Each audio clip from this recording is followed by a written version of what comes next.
Okay, so hi, hello, welcome back to another 3 disturbing stories from Reddit. So last video I did got like 100 views, I think. I don't know what it's at right now, but that means at least it's getting views, so I might as well do another one. So yeah, this is a one take, by the way. So you hear me stumble, mumble, fumble, mess up my words. I'm sorry. And second thing I do want to say, please consider using code GOONS at gamersubs.gg. That's code GOONS, and you can use that to get 10% off at checkout. Okay, so outside of that, let's get into it. So the first disturbing story is called "Lost in Baltimore and Saved by a Lie." Also, all these stories are from Let's Not Meet. So yeah, let's get into it.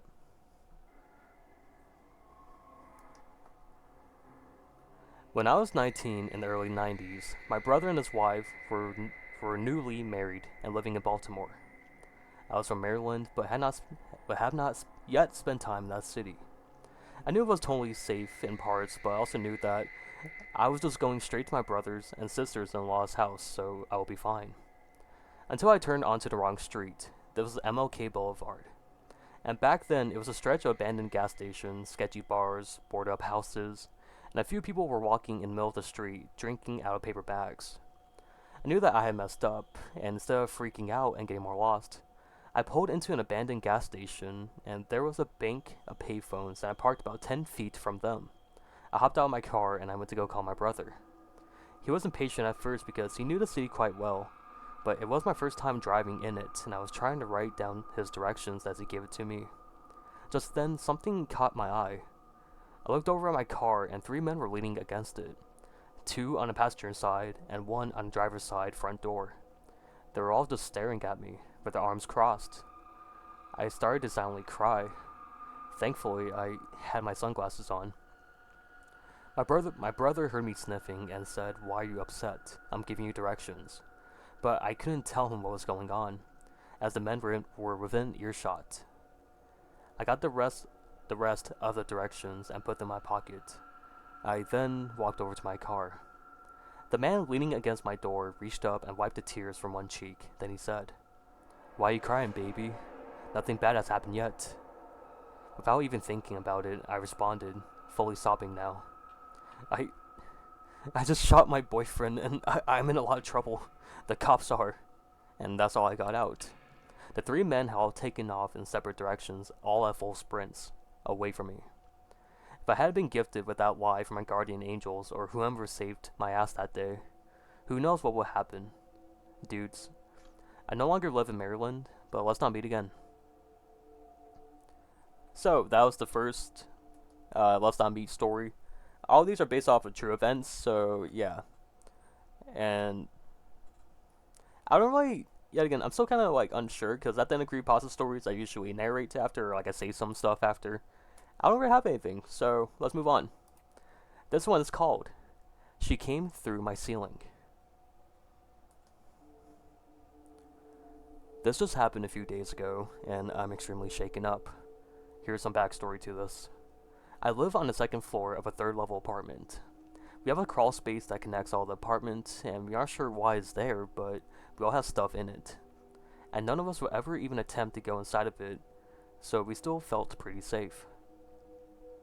The other night, the sun was setting, but it wasn't pitch black out or anything yet. I'm walking through my living room when I see a short woman on my fire escape looking into my window. This is extremely bizarre considering it's still semi-light out, and she had to literally get onto our fire escape somehow. We have 2 windows that the fire escape reaches, and was looking in both but didn't see me. I crawled onto the ground and my heart was racing as I watched her try and open the windows. I didn't know what the fuck to do because my phone was in the other room. After what seemed like an eternity, she finally left. I went into my room to get my phone and text my landlord and called the cops. I came back into the living room and was looking out the windows to see if I could locate her when all of a sudden I heard a weird noise coming from my ceiling. We have one of those tile ceilings made out of separate slabs of cork/wood. I look up to see one of the slabs lifted up and 2 eyes staring back at me. I have no clue how she got into the crawl space so quickly, but I grabbed the nearest thing next to me, which was a broom, and I started hitting her with it through the ceiling. I called the cops as soon as she crawled away. They showed up and searched the place and didn't find her until a few days later when she was on someone else's fire escape. The cops said she was definitely on hard drugs and she was violent towards them. I'm glad she's gone, but whoever that crazy lady that came through my ceiling was, let's not meet again. Okay, so that was the second story of the video. That reminded me of like the one, I think it was like a couple of like two people who are on drugs and they used to live in a Walmart like roof, I think. I don't know why that popped into my head as I finished it. But moving on, this is the last one. I wish it was my drunk roommates eating my food. This one is pretty long, so I kept it for last, so let's get into it. This is my brother's girlfriend's story. She doesn't have a Reddit, but I told her about the subreddit and she wanted to share her story here because it's creepy, but also to learn from. I go to school in a big city. This is one of those least safe cities in the US. I chose the school for nursing and definitely not for the location. I live in a row of houses, and that's what we call it, off campus with 4 other girls. It's cheaper and nicer than the dorms. Or so we thought. I guess you get what you pay for. We are all girls and sophomores in college, as you would guess. We go out and drink and come back do things we don't remember. We had just started our rent in August, 3 floors plus a basement, which was padlocked by the owners. Understandably, it was padlocked by the owners. Understandable. We would definitely have parties down there to avoid immediate cleanup. The house was great. It was an amazing location to the school and work. I am a CNA who works odd hours, and this is very important for later. It was not expensive and good condition. I had never lived with that many people before, just one roommates, so before we definitely knew if one of us had misplaced or changed something. I started to notice my snacks were either half gone or just completely gone. I was getting annoyed, but a house of many people is too much work to go and figure out who ate it, so I just ignored it. Slowly, as girls do, we start making comments about someone eating our food, but passive-aggressively, you know, college girls, and we all just let it go, because who wants a whole house fight? I work until about 11 in the NICU. I get home at about 11:30 mostly on weeknights. I started to notice pans left out or snack wrappers around. I thought it was odd because none of my roommates had done that before. Just thought, probably just thought, they probably drank a bottle of wine, then went to bed to forget about all of this. Again, my roommates started making comments. This time we started to ask because it was getting annoying. All our food is being gone and things just being left.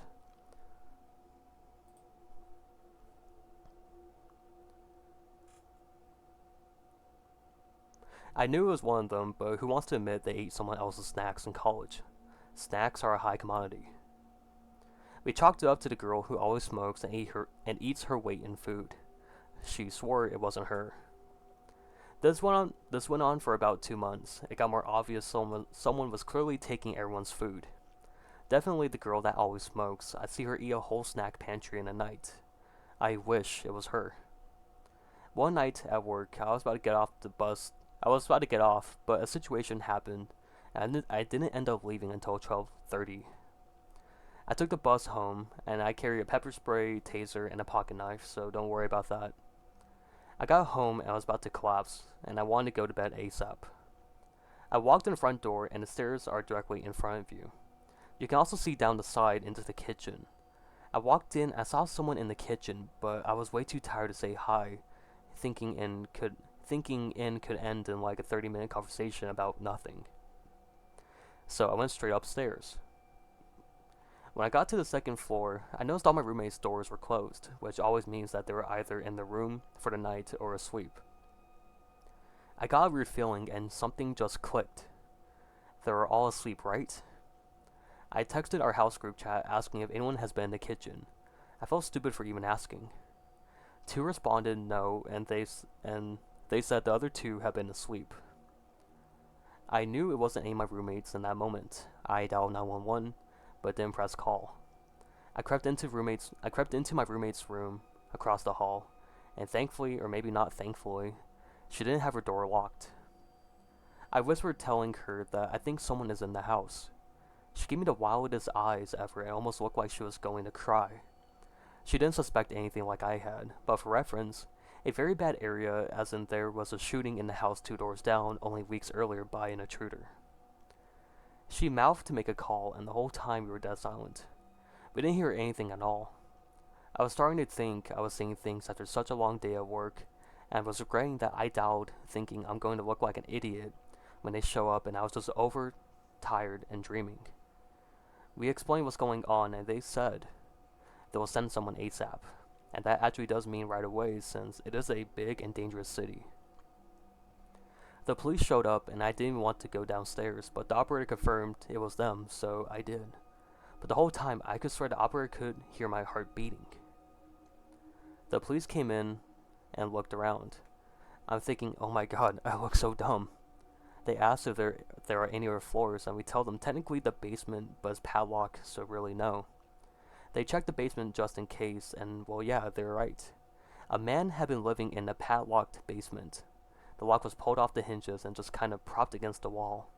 We never looked at that though. We rarely went out back. The guy had taken a comforter of one of my roommates out of the hall closet. He had a mattress from God knows who where, and his clothes. Well, he was the one moving and eating all of our stuff. He would come out in the middle of the night and do it.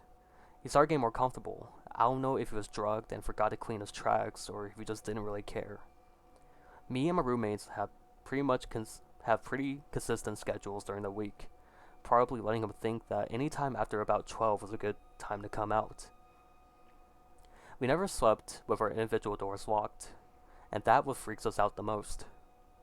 He had access to any one of us at any moment, and we just had no idea. We never slept with our individual doors locked. Oh. When he was getting arrested, I was the only one to go down and look. I don't know why I did, and I wish I didn't. I took a picture in the process of him being arrested to show my roommates, who were too afraid to go down. This is him. So, yeah, let's never actually meet dude. Some questions about all the stuff he had down there. His clothes were some unexplainable and nice button-down shirts. You see, our shirts from two of my roommates' boyfriends they complained about losing. The basement was also used as extra storage for owners long ago, so that's why there were a pull-up bar and random things. Not everyone has to believe it, but I do. It happened to me, and it was very scary. And for clarification on the pronouns changing from me to her, it's because I was with my boyfriend's girlfriends while posting this, and a little bit after, but once she left, I started answering for her and asking her for answers. I just didn't want to pretend to be her in the comments. I was saying what she told me when I asked. Sorry, should have been made clear because now people think it's fake. If it happened, there's a picture that I thought would be enough to show that it's true. Okay, so that was the last disturbing story from Reddit. Hopefully y'all enjoyed that. So here's the photo of the man that was living in the girl's basement. So, so yeah, enjoy that. And yeah, if you liked the video, please leave a like and consider subscribing. I don't know when this is coming out, but it will be out in the month of October at least, because as you can see, I have a makeshift Halloween costume thing on. So yeah. But thank you all so much for watching. If you enjoyed, please leave a like and consider subscribing. It does help out my channel and all that good stuff. And yeah, use code GOONS for 10% off at checkout and all that good stuff. And thank you guys so much for watching, and I'll see you guys later. Bye everyone.